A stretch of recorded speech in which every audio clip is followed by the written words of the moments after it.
They just bought an island. Pablo Escobar's island. Oh my gosh. Ding! We're gonna throw a festival, yeah. Within 48 hours, they sold out. These guys are either completely full of or they're the smartest guys in the room.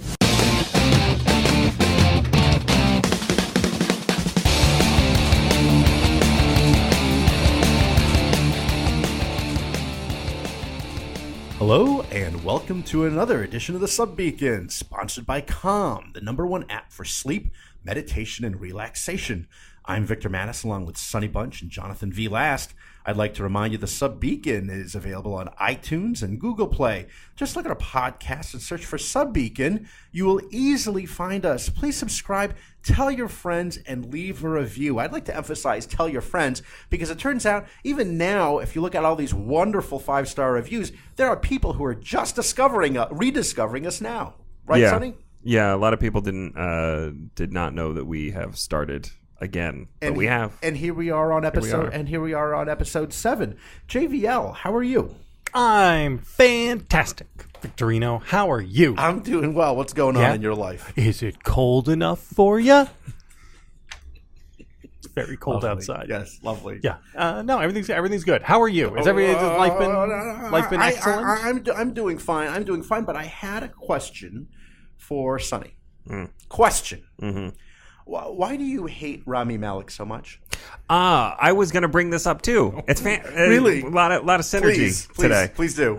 So I am under attack right now on Twitter, as you should be, from the Bo Rap community.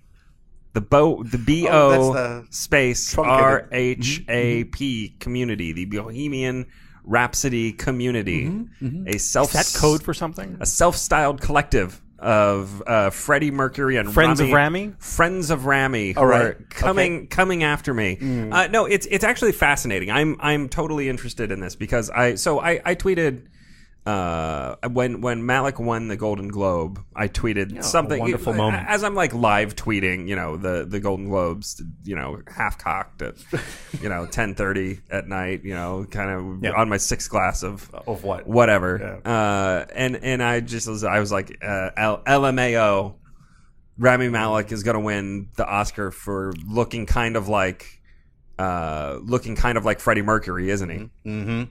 And so it was, whatever. I just tossed this off, and of course, it gets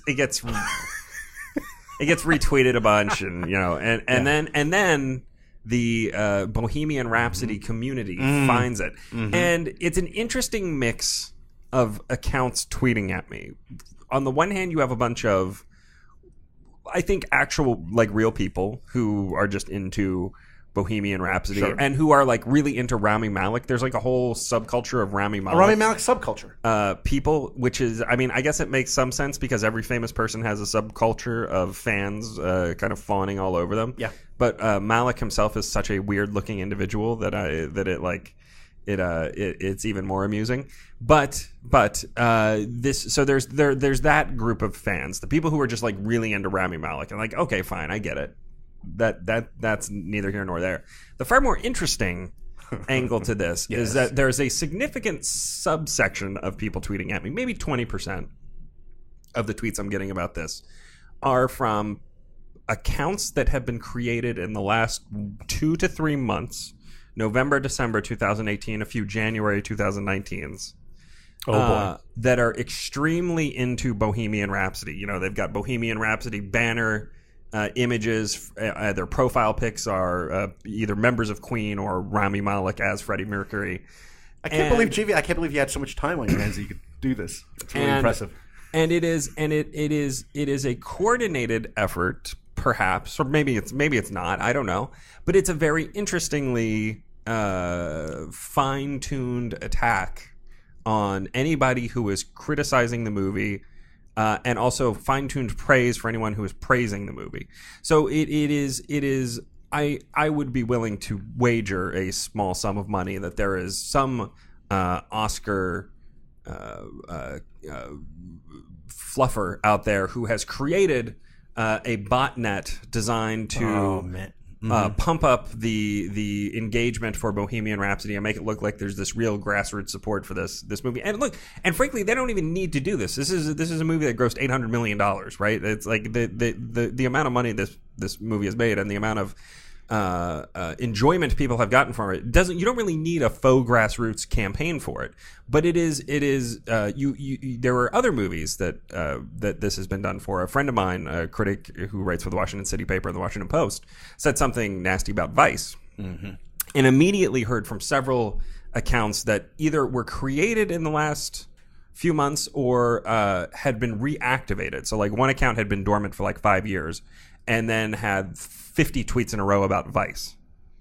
So I am convinced there's a PR company out there somewhere that looked at the 2016 election and was like, this thing that is breaking American democracy, that's exactly what we need to introduce into our Oscar campaigns. Question. Yes. Why do you assume that it is a Hollywood PR company and not the Russians? Well, because it's possible Guccifer 2.0 saw the havoc that the Russian intelligence services were able to wreak on the American presidential election and thought that now was time to strike at the true heart. The true heart of America. Entertainment. At the entertainment Cinema. industrial the complex. entertainment industrial complex by monkeying with the most sacred award Yes. that we have, more sacred even than the presidency. I would say that's a fair assessment of the The Oscars. Oscar. Yeah. And And it's throw it entirely to possible. Bo Rap. Well, I mean, look, Could we get Mueller on this? it's entirely possible that this is what has happened. I think we do need Can a the special federal counsel investigation. expand? If Mueller isn't already looking into the Russian bots pumping up the Bo Rap community, then I don't. What's he even doing with his time? Could we get a frankly. Sonny Bunch dossier on this that maybe we could hand over to people in the FBI somehow? Are you also saying that is Rami Malek, if he wins the Academy Award for Best Actor, you're saying that will be tainted and it won't be strictly because of his sheer talent? Well, I mean, it's hard to judge on these things. You know, you only really have to swing a few votes here and there, a few votes in the Hollywood Hills, a few votes in Malibu. Yeah. And you know, you do Cuyahoga that. Canyon. You do that Very good. Very good, Gmail. Get it. in the crucial Waukesha County district of Hollywood. Yeah. And you said LMAO because you don't think he should get the Oscar for Best Actor. No, I mean, I think any reasonable person can look at that performance and realize it's not, that impressive. JVL, But that's you think okay. he's going to get it? You think he could get it? Yeah, that's why I Yeah, picked him. that's why you I picked him. have a confession. Yeah. For like years, I believed, for no reason that is intelligible at all, that Rami Malek was somehow related to Malin Ackerman. Like my brain just transposed all of the letters and Really? Well, that was- basically turned them into brother and sister. That was like some sort of weird dyslexic or anagrammic. like Corby Kummer Corby Kummer. Yeah, Yes. but for years. So you thought that Rami Malek and Malin Ackerman. and Yes. Malin Were related? Ackerman. I You just thought- my you brain thought just that Ram- whenever I heard one of their names, You I thought it was the other transposed the last That's name weird. either to Malik I or thought you were going Ackerman. to say Art Malik, You thought- the villain from True Lies. You thought that the kind of goofy-looking small person was related to the statuesque, like Scandinavian actress. Had you ever seen them together? Had you ever seen pictures of either of them? Had you ever seen either of them in any setting? I had seen them both, but never together. Had I seen them together, I would have seen the names on the chyrons, and my idiot brain would have stopped scrambling all of the letters. Okay. I hope Rami Malek gets the Academy Award for Best Actor. He was great as Freddie Mercury. He worked his butt off. Anyway, I'm doing fine, Sonny. So Did you shovel all the snow? There's no snow. I just right? wish Peter Robinson was here for every one of these. Peter Robinson every and one Rob of Long. these Peter Robinson and Rob Bohemian Long. Rhapsody Sorry, it's interludes like, that you it's do. like a stake in the heart. I'm off my meds because I'm feeling fine. But Which meds? The gout meds? The Xyloprim. blood pressure no, meds? No, I'm never going to get off the blood pressure meds. The Xyloprim for the gout. Question. The gout watch, yes. Do you have Thank you. one of the little 7 plastic compartment medicine things with all the like- days like of the our friend week? Lee did? So that He you did. set them all up on Sunday nights so My you know wife- what all of your meds are for the week so you don't get confused? And I also have the pill splitter. You know the pill splitter? My wife actually suggested I get one of those, and then she started laughing at me at her offering the suggestion of getting the Sunday to Saturday thing, so I have it all set for my week, so I don't forget. Because sometimes I'm like, "What am I taking this morning?" You know. But no, I'm off the meds and Off the gout meds. Off the gout meds because I'm feeling good. But part of me worries that it's like, with people who are mentally ill. And then they go, I feel better now. I'll get off the meds because I feel better. When precisely they're feeling better because of the meds. Right. So we'll see what happens. Are you doing this under the supervision of a doctor? At the moment, no. So you just stopped taking them of your own volition? I just started. I'm sorry, I'm having this twitch now. I'm doing. Yeah, I just decided. You know what? I haven't refilled the prescription. And he got into Georgetown, and I didn't. I'm just gonna wing it. We'll see. How far did Georgetown JBL make it in the brackets? I want to say to the Elite Eight. Okay. But we're definitely on a gout watch because watch Tuesday. Thank you, Sonny. Tuesday had, as I mentioned to you. Had a lunch with some friends of the Beacon at a wonderful place in Georgetown, La Chaumière, and I had sweetbreads. That's organ meat. If you're into glands, it's delicious. And then I had... You take some amazing lunches while you're working. Well, it's work. You're networking. And they insist, I'm not going to say who, they insisted that I get the Grand Marnier soufflé. So that was a little bit of a couldn't concern. say no, it'd be because a diplomatic, it was work. It would be a diplomatic incident. I did go to Georgetown. I know about the diplomacy thing. You cannot Protocols? say no. Protocols, very important. But I didn't know. It's like that scene in Temple of Doom. You must eat. Oh, you mean in the village? Yeah, I'm thinking in the village. You don't want to. You can't. No. Even before that, earlier in the village. When the starving villagers give cake sometimes it's that, and sometimes it's souffle. So we'll see what happens. And the other weird thing is talking about gout is how many more people now will actually connect with me either on social media or even in person that they are also fellow sufferers. And you'd be surprised, Sonny. I'm not the only one suffering gout in this office. Oh, can I guess who else is? Yeah, sure. One guess. You get one guess. Liz Harrington. I'll go with Todd. Wow, that was based on an age thing, but no. No, it wasn't based on an age thing. It was just because I see you guys talking sometimes. Oh yeah, well, I just assume you're talking about but gout. No. The only thing I know about you, Vic, is that you have gout. So whenever I see you talking with someone, I assume the other that's person all we're talking about. Has gout too. Stephen. Oh, Gutowski? Yeah. Mm-hmm. Yeah. I know. Shocking. And for him, it's really bad because it's sort of like it doesn't have to be. It's not in the same place for him. I think it's like in the ankle, so it actually is very painful on the heel if you're walking. When it's in full flare, he says it feels like he's walking on broken glass. Speaking of glass, over the weekend, Glass remained at the top of the box office with 19 million, followed by The Upside with 12 million, and Aquaman in third place with 7 million. Really, the first two slots of the box office were paralyzed this weekend. But I guess that's good news for M. Night. Yes? It's worth noting that the second weekend numbers on Glass are way lower than the second weekend numbers for Split. Audiences not as into Glass. I just want to note that Spider-Man Into the Spider-Verse has held extremely well. I remember we were all kind of disappointed that it had done about 30 million in its opening weekend, and it is now at about 170 million. It had only a 20% drop this weekend. Nice. It is holding extremely I believe nicely. we all said it would play for weeks and weeks and weeks. We did. It We did. had legs. Did it win the Golden Globe for Best Animated? Yes. It I should have. think so. I can't. I think it did. Yeah. All right. It might have been Tarzan. At least for Best Song. And you know who liked a tweet of mine this morning? Ooh. Amy Mann. Really? Yeah. did you tweet at her? No. Did you tag her into it? It was about. Did she follow you? It was about the piece I wrote about Chris Christie, and she liked it. Wow. Wait a minute. So she follows you? I don't believe so. That's wild.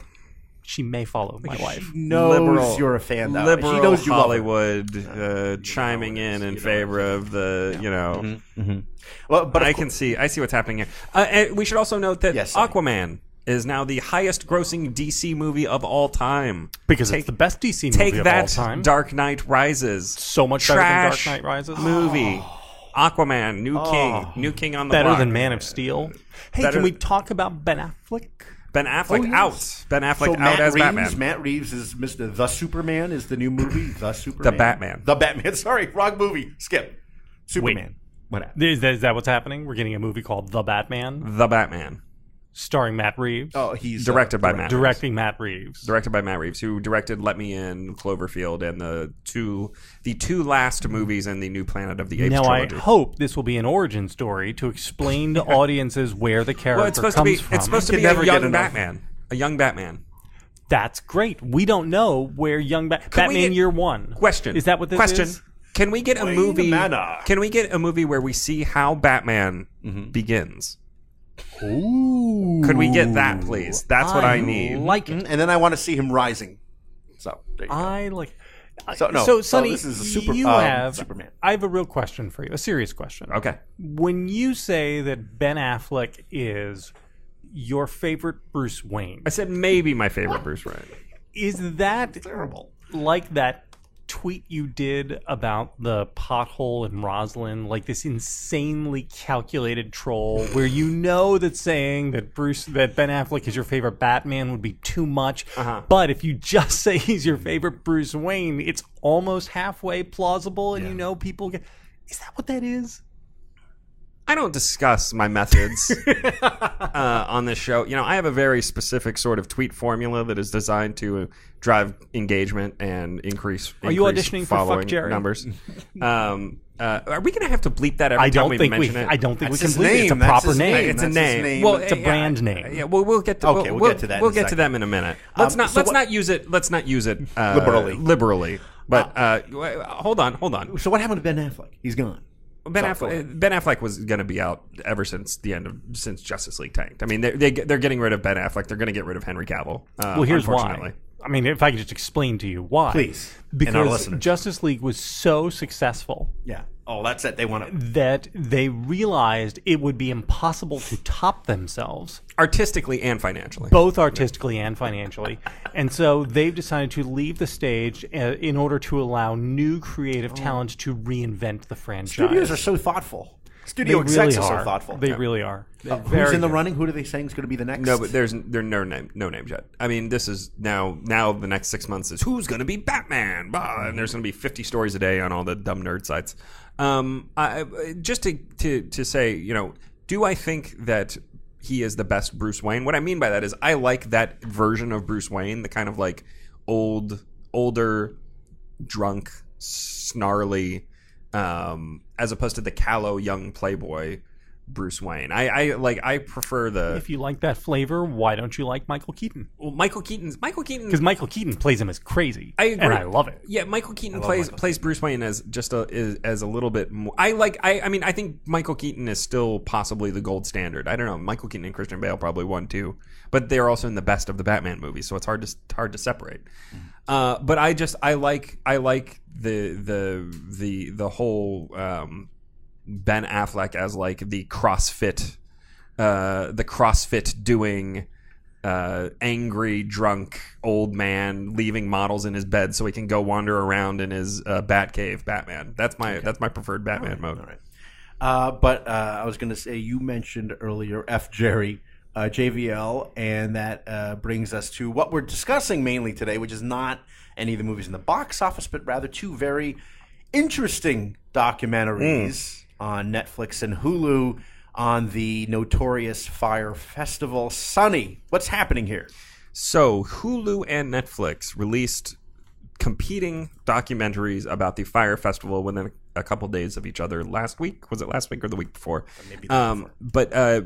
But it's totally fascinating because the two movies are pretty similar insofar as they are both about the myriad ways in which social media and the hype machine and everything else is conspiring to destroy America. But looking at these two documentaries in tandem is also fascinating because it's an interesting way to think about how documentaries themselves work. So the Netflix documentary was produced in cooperation, I guess, with the Jerry Media or whatever. There's a social media influencer company who they go by the moniker "Fuck Jerry," I guess. And they are they worked in concert with Netflix to make a documentary about the Fyre Festival. They have a bunch of the footage from the initial commercial shoot, which we'll get to in a second. Really great stuff. And there's a lot of interviews with those guys and like members of the team. And also they do a really good job of the Netflix documentary does a much better job of interviewing the actual people on the island where this Fyre Festival was supposed to take place. The Hulu documentary, their big gambit here is to have the guy who founded the Fyre Festival, Billy McFarland. He's on camera talking about, his life and his childhood, and also, what went wrong with the festival and how he just dreamed too big and et cetera. So V1. Yes. V1 Fyre Festival Fyre V1. Festival I heard- V1 was a failure. We'll get to all that. all that. So Fyre Festival was marketed to millennials as like the new Coachella. It's going to take place, But more exclusive. more exclusive, more expensive. It's going to take place on an island that Pablo Escobar owned, and that they owned. that the they Fyre owned. company Right, owned. the Fyre They company. bought. The Fyre bought company an island. bought an island that was owned by Pablo Escobar. And it should be said that Fyre itself is an app. Fyre itself. Well, this whole festival was designed to promote the Fyre app, which is basically the like Uber of booking talent. the Uber of booking talent. Literally what they said. Swipe left or swipe right for birthday party. Okay. So to promote this festival, they put together a video with a bunch of basically supermodels. They get Emily Ratajkowski and Bella Hadid. Those are Instagram models, not supermodels. I think Emily Ratajkowski Ratajkowski is a has supermodel. transcended to I will supermodel not. status. I will reserve judgment How on the dare other you. ones, but How dare Emily. you. How dare you? I actually paid McFarlane. I don't know what actually paid McFarlane money for Fyre Festival, even watching the documentary because I saw Emily Ratajkowski's in it. Yeah, So he was like, I can go to an island with Emily Ratajkowski. All right, V2. I paid Where's him Fyre money. Fest V2? I paid him money, and I didn't even realize what happened. That had already happened. So Just go to a Bernie 2020 rally. You can get it for free. So anyway, this festival is promoted with this really slick looking commercial of all of these models swimming around on this deserted island. All of these models as one of the interviewers puts it, and some random white dudes in the background. that's the outrage, right there. That's the outrage. And this was this was then promoted by the Instagram models on their Instagram pages with this orange tile. The idea of the orange tile is to catch your eye as you're scrolling through your Instagram feed. You're like, what is this? Why are all of these orange tiles showing up on my Instagram feed? The whole thing is such an epic disaster of society. But it's actually really smart marketing because people are stupid. We have to remember that people are stupid and that they will do anything to make their lives marginally better, make their miserable, meaningless lives marginally more entertaining. And if you're some trustafarian, if you're some rich kid who doesn't really have to do anything with his life, what could possibly be more fun than going to an island with a bunch of models and hanging out and watching Blink 182? Except, of course, when they get there. So once they get there, it's a disaster. We all remember what happened with the Fyre Festival. Yeah. They've paid tens of thousands of dollars for this luxury, for these luxury accommodations, and they get there and it's FEMA tents with mattresses that have been soaked by the rain and also urine, and the meals are pieces of bread with cheese on them. I mean, it's like sandwich. like prison food basically. It looked like it. So anyway, it's a big disaster, and now everyone is suing them. Blah, blah. So the two documentaries again are very fascinating because they're kind of in conversation with each other, but also in competition with each other. There's a very snarky tag at the end of the Hulu documentary. Yes, that's like the F Jerry guys are working on their own documentary about the Fyre Festival with and it's interesting. It's interesting to watch. The thing that strikes me the most about both of them is the wanton criminality of Billy McFarland on camera, especially in the Netflix documentary. You get much more of this in the Netflix doc. There's a whole bit at the end where he literally invites a camera crew in. Invites to watch a camera him crew, try to defraud people. Invites a camera crew in to watch him and his cronies sell tickets to events that they don't have. Be NYC VIP. to the red carpet for the Met Gala, The Met Gala, which they don't have tickets to the Victoria's Secret runway show, to the Super Bowl or whatever, the Grammys, etc. Like private concerts with Beyonce. It's insane. It's actually insane. The total balls on this guy. Right. I can't tell if he's incredibly brave or incredibly stupid Well, or both. it's again, it's the sucker born every minute. No, he is not brave. I mean, he's pathological and stupid. He's a stupid person. And had he been caught and severely punished somewhere early, because I bet you anything this kid was running like plagiarism scams in middle school and cheating on tests and all this. And my guess is that the system just sort of, nobody, Just kind of there are pass him he just on, passes him on and figures, well, like someday he'll go to Bucknell and he'll get a middle management job somewhere. And him being a Bucknell kid was one of the least surprising aspects of this. When I would say this, JVL. I am not terribly sympathetic to most of the social justice stuff.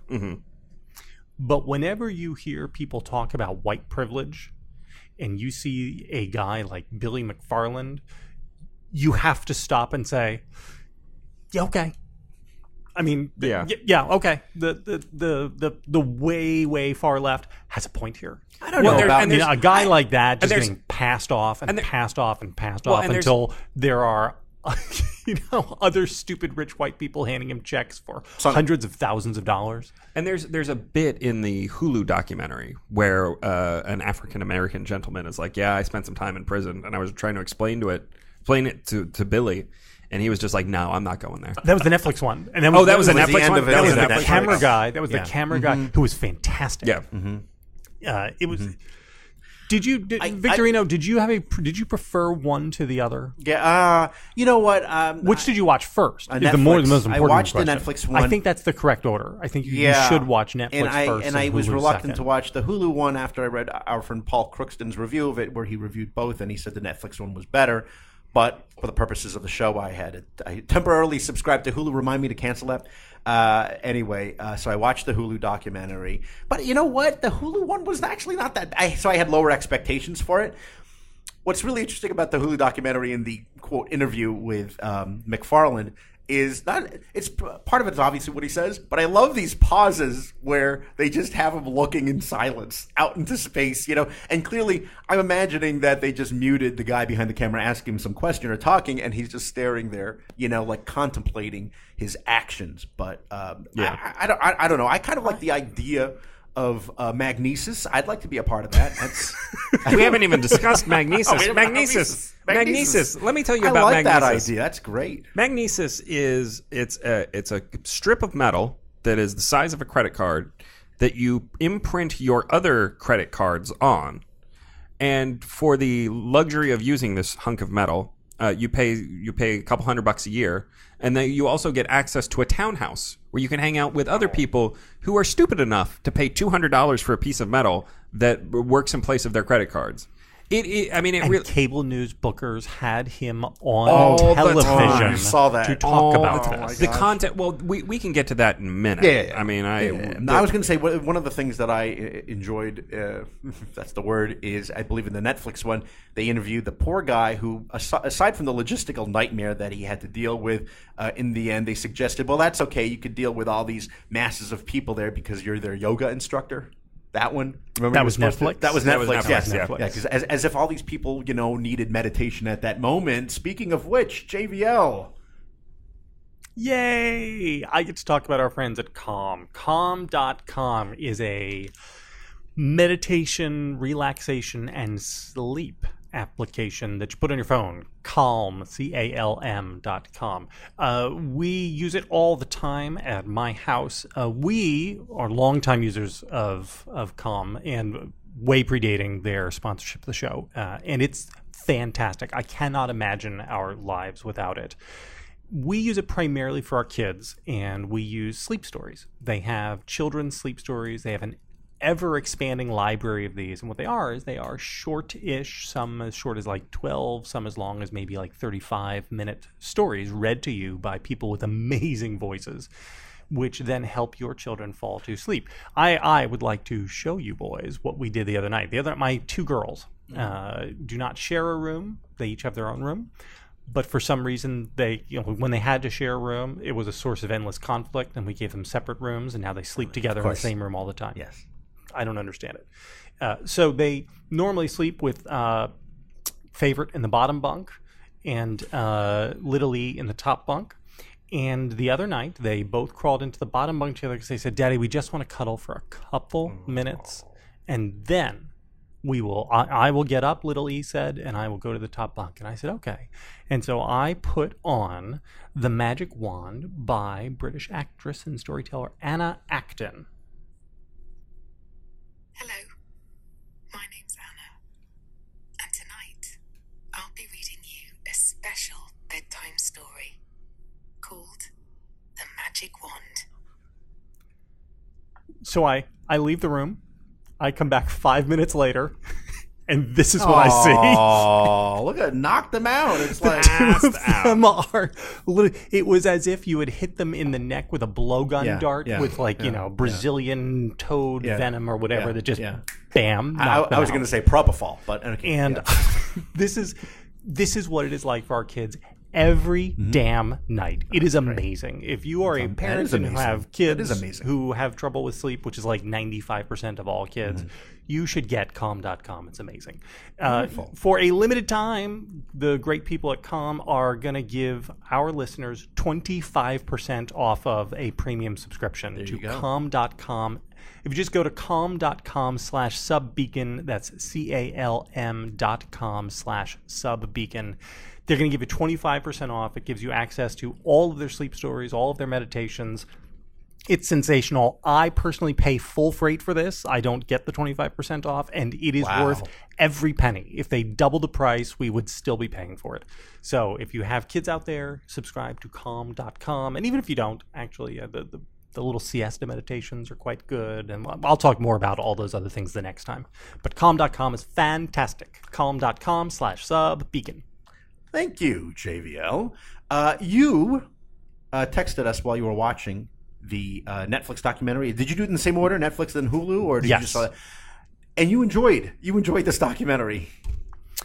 I would say first, I believe this is a case where the two productions are actually complementary. Complementary. They are complements. They are not in tension with one another. You get a better sense of the whole having watched them both. The Netflix one is a better narrative exercise in terms of like explaining to you exactly what happened, but they clearly are hiding the football on the F. Jerry stuff. Oh yeah, in ways which are below board. I mean, by not saying up front, "Hey, just so you know, this is," because I found myself like, so where are they getting all this footage? 100%. I was thinking the same thing. Yeah. And it wasn't until I saw the end of the Hulu documentary, I was like, oh, that must be where they got all that stuff from.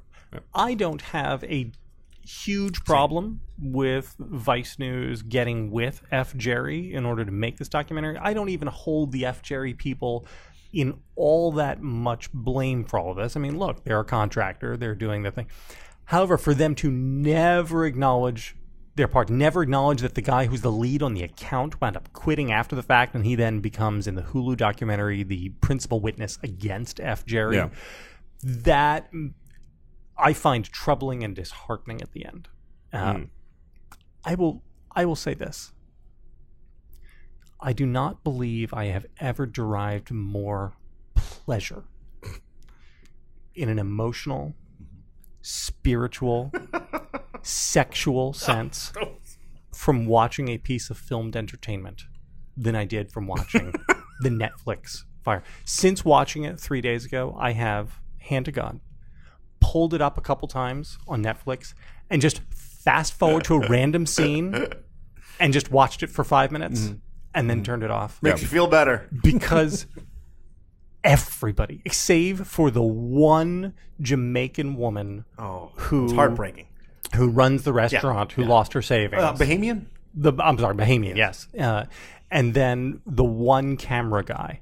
Yeah. Everybody is horrible. To have horrible things happen to you know, Victorino, what have I always said to you since we were 22 years old? There is no pleasure in life like watching bad things happen to Bad people. and watching all of these things unfold, and and watching these horrible people screw one another. It's It's something else. Speaking of the FGR guys, it is pornographic in the pleasure it delivers. It's kind of hard to explain to people what these people do exactly. Who they right? are. So they're basically social media advertisers. They create buzz for things on social media. For instance, here is a tweet that was sent out this morning by Taylor Lorenz at Atlantic Media. Just a story. Scoop. Jerry Media, who had been working with the World Record Egg on Instagram in an unofficial capacity, pitched a nonprofit on the egg cracking to reveal the words, quote, impeach Trump, quote, as Donald Trump popped out doing the chicken dance. Now, that is a bunch of gobbledygook. I defy 90% of people to know what the World Record Egg is. The World Record Egg is it's a picture of an egg that went viral on Instagram and has the most likes of all time. But this is like what this company does, and what this company did for Fyre Festival was convince all of these Instagram models to pay. Well, pay. They paid all of these. They paid all of Kendall Jenner got $250,000. Kylie. No, I'm pretty sure it was Kendall. Pretty sure it was Kendall. One of the younger Jenners. Well, the most famous of the Jenners. And the social Kendall. media, the non-F Jerry social media girl in the Hulu documentary said, and that's a bargain. $250,000 is a bargain. It's a bargain. The influencer. The influencer. The so influencer manager. So this is all about the influencers, right? These are what people do. They influence. They influence. This is clearly what Rome looked like. Yeah. Right. I mean, this is because we're all going along. We've entered the final decadent stage. If you think that there's $250,000 of value being delivered by an Instagram post, she's got 98 million followers. So what? JBL, you don't understand how influence. Do people not understand opportunity cost? As a modest influencer you are myself. an influencer yourself, Sonny. It's true. This is kind of weird. I often am deluged with offers to influence people on a per pay basis, and I turn them down because my feed is not for sale. But some people's is. Are you big on Instagram, Sonny? I don't even have an Instagram account. I can't do it. I'm not so much of an influencer per se. I'm a twit. Question. Aside from Billy McFarland, who did you hate most? Which character in the two documentaries did you hate most? Victorino, go. The woman with the beauty mark on the airplane. Lissa something or another. We're on our private plane. And of course, she was joking about, what do you do for a living? Who are you? Here's the worst outrage. You didn't find this out in the Netflix documentary, but in the Hulu documentary, she didn't end up in the tent. They gave her she was either on a boat a yacht or something. Yeah. No, she was that was the outrage. Villain, and and the Hulu, this was great. They had her saying, and we felt really bad about it. And then they cut to something she posted on Instagram where she's running around and dancing in the villa. I really did not like her. She was bad. She was the one who's like, it's worse than the lowest economy. Right. No, that stuck in my mind. All of these people, the only way that these documentaries could have been better is if at the Fyre Festival, all the people there had been doused in napalm and burned alive while a tsunami then swamped the beach and sucked them back out into the ocean. But somehow they burned to death while drowning. While drowning, I was going to say something like the end of Raiders of the Lost Ark. All gone. It was amazing. And like the in the Netflix one, the red-haired guy with the Vineyard Vines shirt who's like, I think he's in both. That was sad. He's in both of them. He's in both. You see it, but in the second one, he's only in video. Like you can see him in the background of video on the school bus. And he's like, No, he gives an interview too in the I think he gives. I'm pretty sure that guy gives interviews in both. But he's super annoying. Sonny, do you have other favorite villains from the documentaries? No, I mean, I mean, Billy McFarland in the Netflix documentary, in the bit at the end where he's running the ticket scam, which we find out in the Hulu documentary he had done before Fyre Festival. Yes. Which again, it gets back to JVL's point that nobody at any point stopped this guy from doing his stuff until he was like running up $40 million of charges to various people on an island in the Bahamas. I mean, the whole thing is just amazing. What are both of you guys? What are your thoughts on Ja Rule, JVL? I'm so glad. We I haven't almost even went mentioned because Ja Rule. Ja Rule is the guy I hate second most.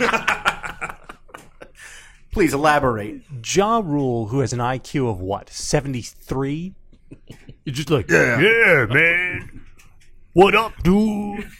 And we gonna, my brother Billy is gonna Magnesis. tell Magnesis, and I'm a mogul. And so I got As a to mogul. rule New York City. Oh no! This reminds me. My favorite part. I think my favorite part. I have a favorite part, My too. favorite part in both documentaries is the conference call after Yes, Fyre Festival yes. happens, where Ja Rule, where someone's like, I think the FBI is getting involved. They're talking about fraud, and Ja Rule's like, no, it wasn't fraud. It was just deceptive advertising Right, or false something. false advertising. false- I was like, no, that's fraud. That's you're a dumb person. Here's That was what fantastic. When he said that I was laughing out loud. And it isn't really even Ja Rule that I hate. It is the world in which everybody knows that this guy is a moron, but then like puts him up on stage at a TED Talk or has him on Bloomberg TV or Fox Business or CNBC or whatever, and just puts a camera on him and pretends that, yeah, no, he's a business guy who understands business and is doing an interesting product. You do not have to have any sort of special insight into how the world of finance works. You do not have to be a genius.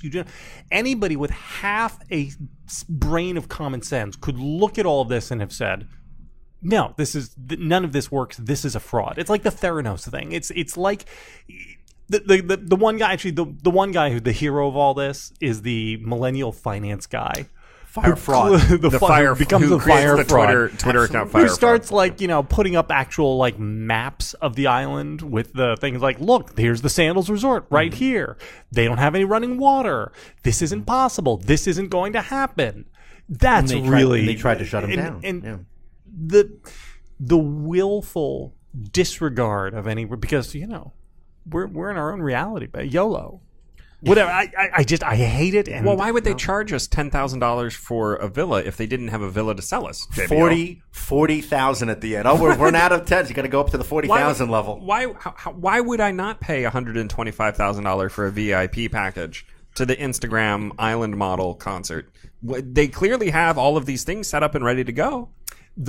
My favorite line in the whole 3-hour mashup of the two, because I now sort of in my mind think of them together as one product, is I think it might be the very last line of the Netflix documentary where somebody says, I mean, the truth is there really was a Fyre Festival, and it was that shoot when we went down with the models, and it happened twice because we did 2 shoots, and that was the Fyre Festival. And it's right. I mean, this is the people who got to enjoy the Fyre Festival were the scammers. Yes, the scammers who went down to film they created their own mini Fyre Festival for 30 people. They got to do it twice, and then they got paid on top of it. The best part was also the other great part was in the Netflix documentary. They showed the great clip of Dave Chappelle making the joke about Ja Rule, like, I gotta know what Jaws thinks. Oh my gosh, what does Ja Rule think? And that really summed it up. But Sonny. I mean, just again from a formal level of talking about the art of filmmaking, I do think that the Netflix one is better because it has better footage. Because it has that footage from the actual Fyre Festival, as we're saying, from this photo shoot, they've got the photos of them. They've got video of the models just kind of running around and doing their thing, and that actually helps. I think that helps understand how people could get hypnotized into this idea that this is a thing that will happen. We can do this. We can will this into existence. We've done it once. We can do it again. And I also just kind of prefer the interviews. We haven't even mentioned the gay event planner. Yeah. Who at one point who at one point is told that he is going to have to give pleasure to a Bahamian official in order to get their like trucks of Evian water out of lockup. And he's like, I was ready to do it. I was ready to do it. Okay, so I heard the story ahead of time before I saw the documentary, and my first thought was, "Oh, this is some terrible thing. This guy, this is the worst thing ever." And then you watch the documentary, and I actually really felt bad for that guy. And he was like, he was gonna, take one for the team. But here's my crazy thing. Here's my question. Who was it? McFarlane who suggested that he do this? Yeah. Okay, to the Bahamian guy. So McFarlane has this assumption that the Bahamian guy would want that. That's what I want to know from the old guy, from the 50-something-year-old guy. He would want that. That's what I'm saying. Without touching, so to speak, the issue itself here. I'm dancing around the subject here. But, that's the weird thing. Oh, just because he does it, you would want it. Look, who's to say among us? Who's to say who would turn That's what what down? I think. That is a bad assumption to make. So the guy said no. I have two things. To his credit. So I have, once or twice in my career, been... Settle down, Vic. Look at Sonny squinting like, where's this Settle going? down. Been approached by people who were obvious con artists with jobs. And it was once I was quite young, once I was a little bit older. And it was, come to this fantastic job. You're going to get paid a lot of money, and it's going to be great. And I went to meetings with these guys, and I listened, and I just said to them, but how would you do this? How would you do that? This doesn't make any sense. One of them was for a magazine that was going to be starting up that I was offered to come and be like the deputy editor of as a 24-year-old or something stupid like that. And the guy was like, it's great. And, I might buy you guys Porsches after our first anniversary. And I just kept saying, okay, but who's the audience? How are we going to get distribution? And I was able to say, no, I will stay at my crappy job answering phones at this other place because what you're selling is insane and not real, and you're a huckster. It is not hard to identify con men. It really isn't. It's not rocket science because they're all insane. Yeah. And this is why I got so pleasure. All of those people in the Netflix documentary who went along with it, they're all willing. They had it coming. Every one of them.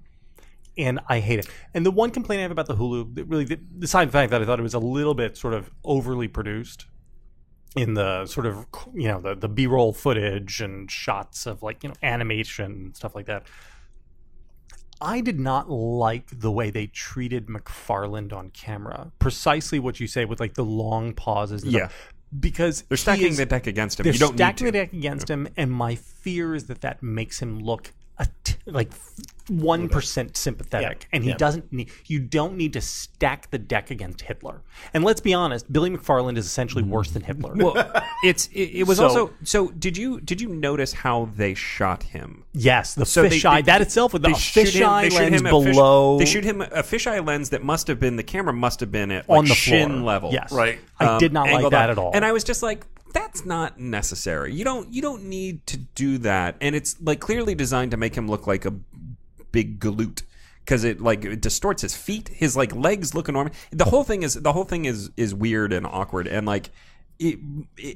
I wondered while I was watching it if they had two cameras set up simultaneously. If they had one down there, they did. Sure, they had the side and then one. they had the one that he's supposed to look into. I believe they had three cameras roll. I believe it was a 3-camera setup. There was the fisheye lens on the bottom. A head-on one that they're saying, here, look into this, Billy, and then a profile one. Yeah, so he's looking askance. I didn't like that. I didn't like that and either. I thought the reason I didn't like it is because you don't need to stack the deck against him. Also, I thought they didn't make as good use of him as they could have.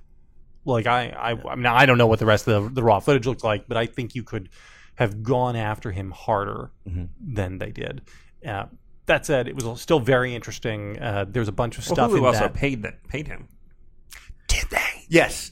And No. But he claimed, as our colleague Paul says, he claimed I think he was trying to get back to Netflix to let Netflix know that he was getting paid $250,000, or he wanted $250,000. He was trying to play Hulu and Netflix off each other. And then Hulu was like, we did not pay that for him. So that is amazing. Yeah, he's getting paid. Everyone's getting paid except for the people who paid to go to it. So here's one parting question, I think. Sure.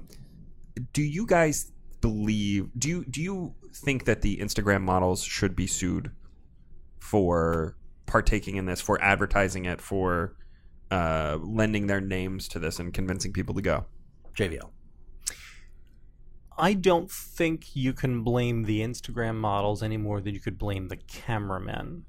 The people I think might be culpable might be the F. Jerry guys who are actively deleting, not even like The information. who are actually deleting information from the account, which was not abusive, but people raising legitimate questions. People asking saying, like, what are our flight numbers? Right. People who are saying, I need to have some information about this, and destroy that. All of a sudden, I think now maybe it's not legally dubious, but it probably should be, right? I mean, if you are a contractor totally should be.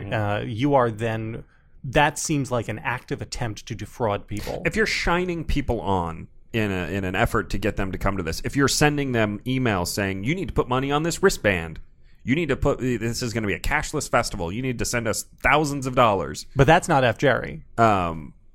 That was McFarlane and Fyre. Right. I'm just saying, like, but it's all part and parcel, because at the same, these two things are happening in concert with each other. Okay. Did the F. Jerry guys get paid? I agree. They didn't know about, I mean, they weren't even there for the actual thing, so they weren't in on the. Forget about the decisions. They weren't there for the lack of decisions about how are we going to supply all these things. They're just contrary. Do you, Sonny? Do you? Please swerve on this. Please swerve on this. I don't. I mean, I don't feel bad for the Instagram models and the influencers, obviously, and I am glad that this whole event, in some minimal way, exposed what a fraud the industry is that they profit from. But I like, you can't sue a spokesman because the product, it wasn't any good. I mean, thank God. If you can't sue the e-cig company because what's the Marlboro Man? No. What's Ray Liotta pitching now? The Shantix. You can't sue Ray Liotta if Shantix makes your teeth fall out. Let me tell you something. I see that commercial with Ray Liotta. He needs to be on something else. Whatever it is, he needs to up the dosage. I have two final thoughts on Fyre. One is, the old saying about if it's too good to be true, then it's not. And I remember back in the 90s, Men's Health did a great story about hedonism too, where, it's like, oh, you look at this place is going to be amazing, you got to go check out hedonism too. Or it might have been in the early aughts. So they sent a writer down there, and of course it's like 70% old divorced guys, at least 30% women, and maybe 10% younger than 50.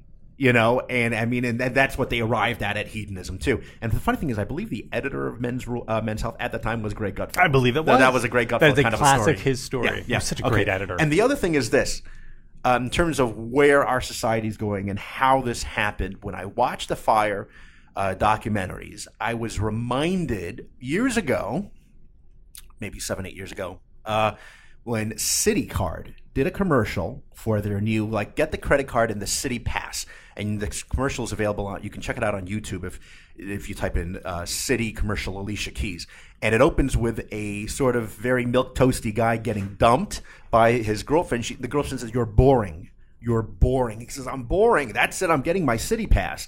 And then he says, "That's how I met Marilyn." And he's at an art gallery looking at Marilyn Monroe. And that's how I met Giada. And he's at a tasting with Giada De Laurentiis. And he goes, and that's how I met Alicia. And then at the end, she's singing "This Girl's on Fire." And she walks backstage. She passes him. She gives him a look. And he gives her a look. Now he feels special.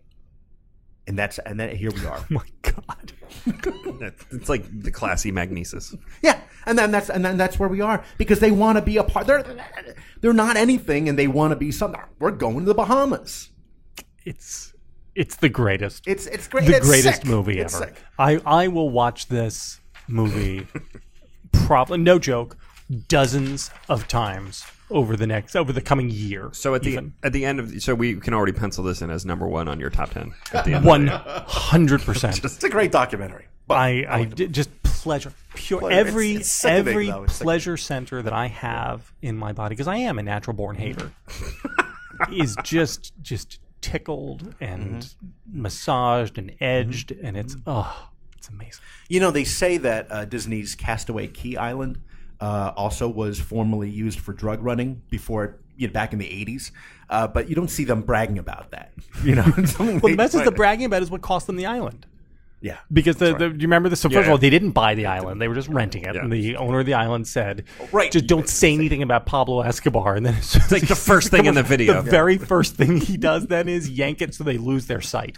I mean, Zoom out during the regatta. So great. Okay, do we have any final Fyre thoughts? I hope that all those guys go to hell. I know, really. At the end of their life, you say, what did you do? Well, I was an influencer. That's it. Okay. Who's the kid the blonde influencer kid who is asked, like, what is it you do? And he's like, well, it's about positivity. Yes. It's like what they all say. It's like, I'm about positivity. I'm just it's my brand, and I'm living. And somebody even talks about, like, what a sacrifice it is to be an influencer. This is in the Hulu documentary. Oh, yeah, that you're exposing your life to the... You are, because you're trying to, like, show your positivity and share it. You're sacrificing by letting all of these people into your own life. I mean, if you think the influencers are the greatest heroes of them all, it's amazing. God, so great. They should all die in a fire. Thank you. Okay. Corrections, additions. Anything? I have one.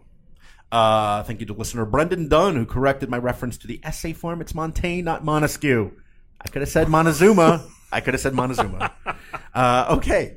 That's all the time we're giving to this episode. Questions, comments, compliments. Tweet us at Victoria Mattis, at Sunny Bunch, at JB Last. Again, be sure to subscribe to us on iTunes or Google Play. Just type in Sub Beacon under podcasts. We are there. Leave a review. Tell your friends. Until next time.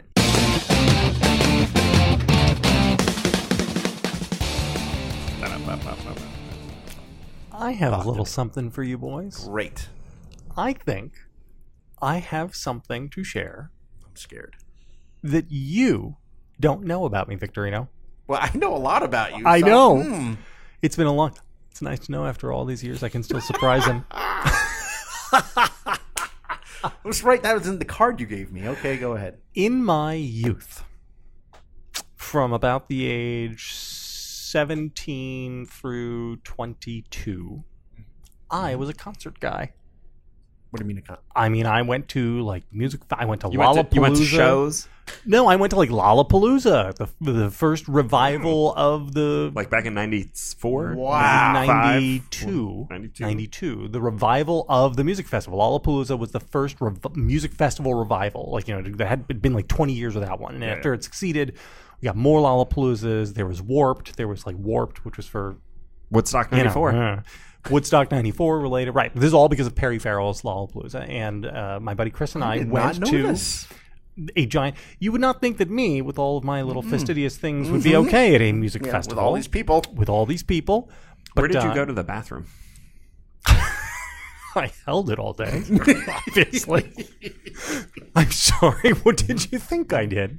Well, I forget that you don't really drink, so you probably weren't like, No, I was 17. My buddy Chris and I, he had his license. I don't know if I had my license yet. And we got tickets to Lollapalooza in Scranton, Pennsylvania.